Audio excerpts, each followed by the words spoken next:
नमस्कार, मैं हूँ अमिता पंकज। आप देख रहे हैं राजसत्ता एक्सप्रेस और राजसत्ता एक्सप्रेस के पॉलिटिकल मैटर में आज बात करने जा रहे हैं बिहार पॉलिटिक्स की। बिहार है और वहाँ पर पॉलिटिक्स ना हो ऐसा तो हो नहीं सकता है। अब बिहार पॉलिटिक्स में जो है वो आपने देखा कि हर पार्टी ने जो है अपनी रणनीति बनाना तैयार कर दिया है और विधानसभा चुनाव 2025 में होने वाले हैं। अब ऐसे में मुख्यमंत्री पद के दावेदारों की संख्या जो है दिन-ब-दिन बढ़ती जा रही है। इसमें तेजस्वी, नीतीश के अलावा भी जो है और भी कई जो है नाम शामिल हो गए हैं। बिहार में 2025 में विधानसभा चुनाव की सुगबुगाहट जो है अब तेजी से होने लगी है और जैसे-जैसे चुनाव नजदीक आ रहे हैं, वैसे-वैसे मुख्यमंत्री पद के दावेदारों की संख्या जो है वो बढ़ती जा रही है। और इस बार बिहार में मुख्यमंत्री बनने के लिए करीब 5 से ज़्यादा जो है वो नेता मैदान में हैं। इसमें से कुछ तो पहले ही जो है वो चुनावी मैदान में हिस्सेदार थे, परंतु इस बार खुल के जो है वो मुख्यमंत्री पद के जो है दावेदार खुद को जो है वो जनता के सामने पेश कर रहे हैं। जबकि कुछ ऐसे भी हैं जिन्होंने पहले कभी जो है मुख्यमंत्री पद का ख्वाब जो है नहीं देखा था। ये पहला-पहला जो है ख्वाब मुख्यमंत्री पद का वो देखने जा रहे हैं।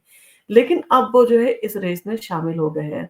तो आइए जानते हैं कि बिहार में उन सभी नेताओं के बारे में जो मुख्यमंत्री बनने के लिए पूरी तरह से सक्रिय हो गए हैं और अपनी पार्टी को जो जीत दिलाने के लिए अपनी रणनीतियों पर काम करना शुरू कर दिया है। रणनीति जो है वो बनाना शुरू कर दिया है और कैसे-कैसे जनता को लुभाना है, ये सारी चीज़ें जो है उन्होंने शुरू कर दी है। तो नीतीश कुमार की अगर बात करें तो सबसे लंबे समय से मुख्यमंत्री पद के जो दावेदार नीतीश कुमार रहे हैं। और बिहार में मुख्यमंत्री पद पर सबसे ज़्यादा समय अगर कोई काबिज़ रहा है, तो वो है नीतीश कुमार और नीतीश कुमार का नाम जो है इस बार भी जो है सूची में शामिल है। नीतीश कुमार करीब 18 साल से बिहार के मुख्यमंत्री हैं और एक बार फिर से उन्होंने खुद को मुख्यमंत्री पद का दावेदार जो है वो घोषित किया है। उनकी पार्टी यानी कि जनता दल यूनाइटेड उन्हें जो है एनडीए गठबंधन के चेहरे के रूप में जो है वो प्रस्तुत कर रही है। और नीतीश कुमार ने जो है 2004 में विधानसभा चुनाव जो है वो नहीं लड़ा था और विधान परिषद के ज़रिए जो है वो मुख्यमंत्री बने थे और 2020 के विधानसभा चुनाव के दौरान जब उन्होंने चुनाव नहीं लड़ा तब तेजस्वी यादव ने उन्हें चुनौती दी थी और वे जो है चुनावी मैदान में उतरे। लेकिन फिर भी जो है नीतीश कुमार की लोकप्रियता और बिहार के जेडीयू की मजबूती का जो है जनाधार है और उसके लिए जो है जनता हमेशा समर्थन करती है, इस चीज़ से जो है इनकार नहीं किया जा सकता। और उन्हें इस बार भी जो है मुख्यमंत्री के दौड़ में जो है वो शामिल किया गया है।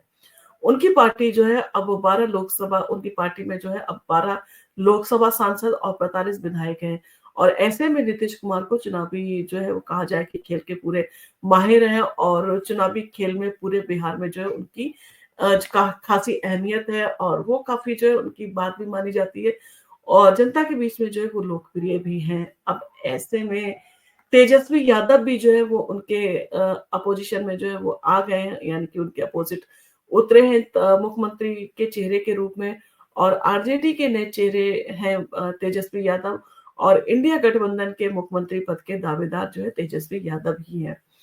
तो अगर नीतीश कुमार इस रेस में जो है सबसे सीनियर है, तो तेजस्वी यादव इस बार जो है अपनी पूरी ताकत झोंककर मुख्यमंत्री बनने के लिए मैदान में उतरे हैं और इंडियन गठबंधन के मुख्यमंत्री पद के दावेदार तेजस्वी यादव की जो है दूसरी बार दावेदारी है और ये पहले भी बिहार के मुख्यमंत्री, उप मुख्यमंत्री जो है वो रह चुके हैं और आरजेडी के प्रमुख लालू यादव के बेटे हैं।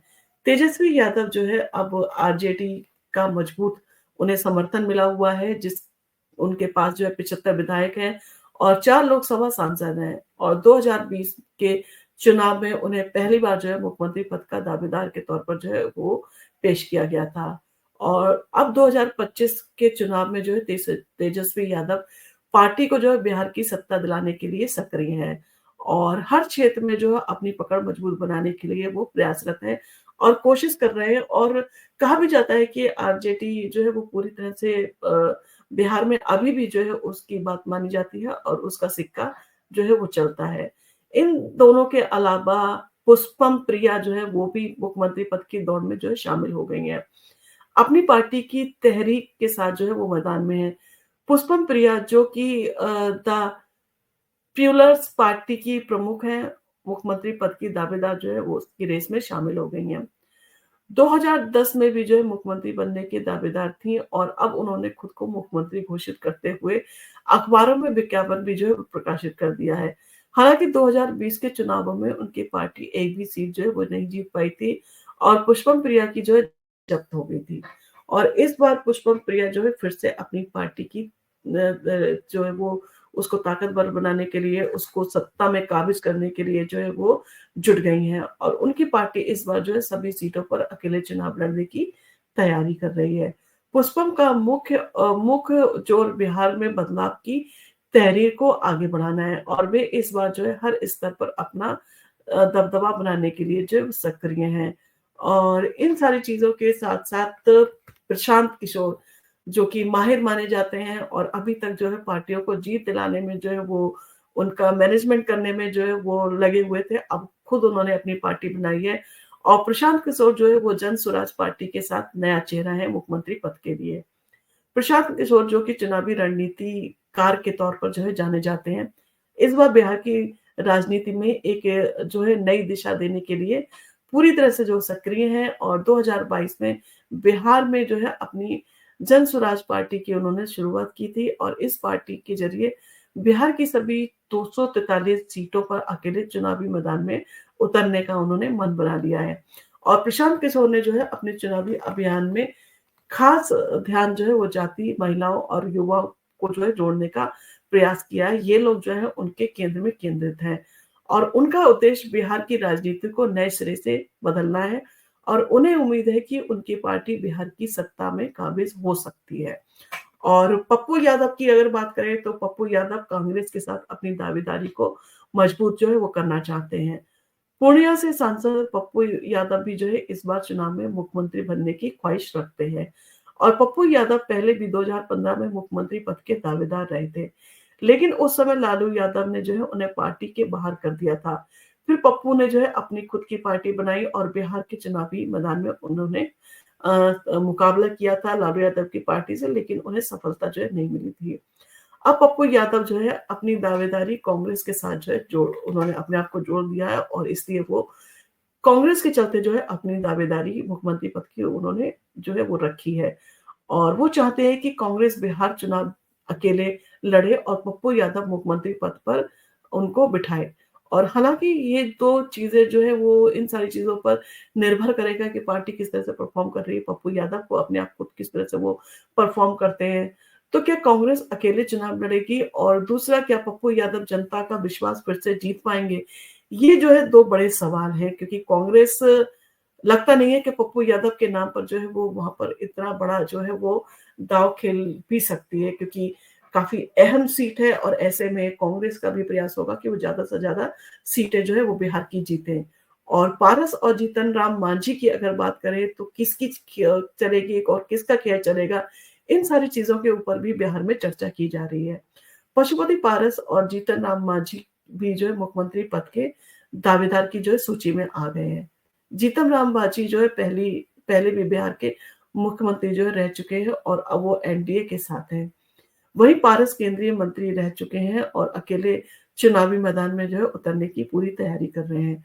और दोनों नेताओं की दावेदारी से जो है ज़्यादा उनकी नज़रें बिहार के चुनाव पर जो है वो टिकी हुई हैं और इन सारी चीज़ों के साथ अपनी बेहतर स्थिति बनाने के लिए वो प्रयासरत हैं और वो जानते हैं कि चुनावी नतीजों के बाद की असल ताकत का जो है वो पता चलेगा और इन सारी चीज़ों के चलते वो किसी भी तरह की कोई कोताही नहीं बरत रहे, किसी भी तरह की जो है वो कोई भी कमी छोड़ने को तैयार नहीं है। और गठबंधन या स्थिति उन्हें जो है मुख्यमंत्री तक पहुँचा सकती है या नहीं पहुँचा सकती, ये तो समय पे जो जो है वो निर्भर करता है जब मतदान होंगे और जब उनका रिज़ल्ट आएगा। तब हम आपको जो है कह सकते हैं कि मुख्यमंत्री पद का जो मजबूत दावेदार है वो कौन है। अभी तो ये समीकरण है, अभी तो दावेदारी पेश की जाएँगी अपने-अपने चुनाव के जो है मुद्दे लेके आएँगे, किस तरह से वो चुनावी वादे करते हैं, किस तरह से जनता उनको स्वीकार करती है। हालाँकि इन सारे लोगों में जो है वो अगर कहा जाए तो चिराग पासवान भी जो है एक महत्वपूर्ण नाम है और उन्होंने जिस तरह से सीटें हासिल की हैं तो बिहार की राजनीति में वो भी एक उभरता हुआ चेहरा है और वो भी जो है एक तरह से कहा जाए कि मुख्यमंत्री पद की दौड़ में जो है वो शामिल हो सकते हैं। तो इन सारी चीज़ों के चलते मुख्यमंत्री पद पर कौन जो है वो काबिज़ होगा और कौन जो है वो पार्टी के लिए संघर्ष करेगा, पार्टी को जो है वो ज़्यादा से ज़्यादा सीटें दिलाने में सफल होगा। ये सारी चीज़ें वक़्त के साथ जो है वो सामने आएँगी। आपको अगर हमारा वीडियो पसंद आया तो आप इसको लाइक कीजिए, शेयर कीजिए, सब्सक्राइब कीजिए हमारे चैनल को। हम आपके लिए इसी तरह के वीडियो लेके आते रहेंगे। धन्यवाद।